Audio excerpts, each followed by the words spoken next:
একটা ছোট্ট গ্রামে থাকতো হরি নামের এক গরিব কাঠুরে। সে প্রতিদিন ভোরে জঙ্গলে যেত, কাঠ কাটতো আর বাজারে বিক্রি করত। সংসার চলতো কষ্টে, তবুও হরি খুব সৎ আর পরিশ্রমী মানুষ ছিল। হরি প্রায় তার ছোট মেয়েকে বলতো, বাবা মনে রেখো, সততাই মানুষের সবচেয়ে বড় সম্পদ। মেয়ে হেসে উত্তর দিত, বাবা আমি তো তোমার মতোই সৎ হব। একদিন দুপুরে হরি জঙ্গলের পাশে নদীর ধারে কাঠ কাটছিল। হঠাৎ হাত ফসকে তার লোহার কুড়াল গভীর জলে পড়ে গেল। হরি হতাশ হয়ে বসে কাঁদতে লাগলো। হায় রে, এখন আমি কিভাবে কাঠ কাটবো? এই কুড়ালটাই তো আমার জীবিকা। হঠাৎ নদীর জল ঝলমল করে উঠল।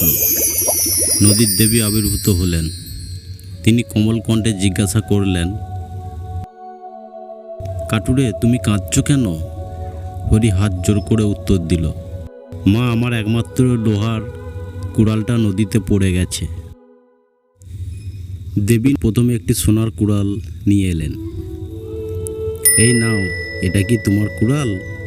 হরি মাথা নেড়ে বলল, না মা, এটা আমার নয়। তারপর দেবীর উপর একটা কুড়াল নিয়ে এলেন।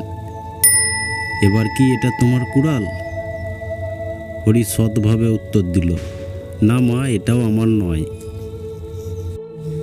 শেষবার দেবী নদীর তল থেকে লোহার কুড়াল নিয়ে এলেন।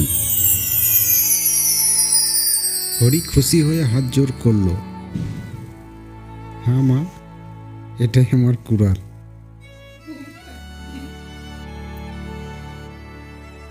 দেবী মিষ্টি হেসে বললেন, তোমার সততা দেখে আমি খুশি।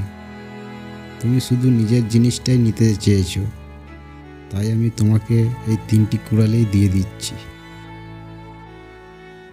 হরি অভিভূত হয়ে বলল, মা, আমি শুধু আমার কুড়ালটাই চাই, কিন্তু আপনার আশীর্বাদ আমি কখনো ভুলব না।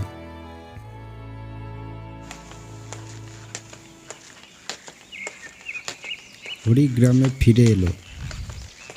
সবাই অবাক হয়ে গেল। সে সব সত্যি কথা বলল। গ্রামবাসী বলল, হরি আমাদের গর্ব। আজ থেকে সবাই জানবে সততা সবসময় পুরস্কৃত হয়।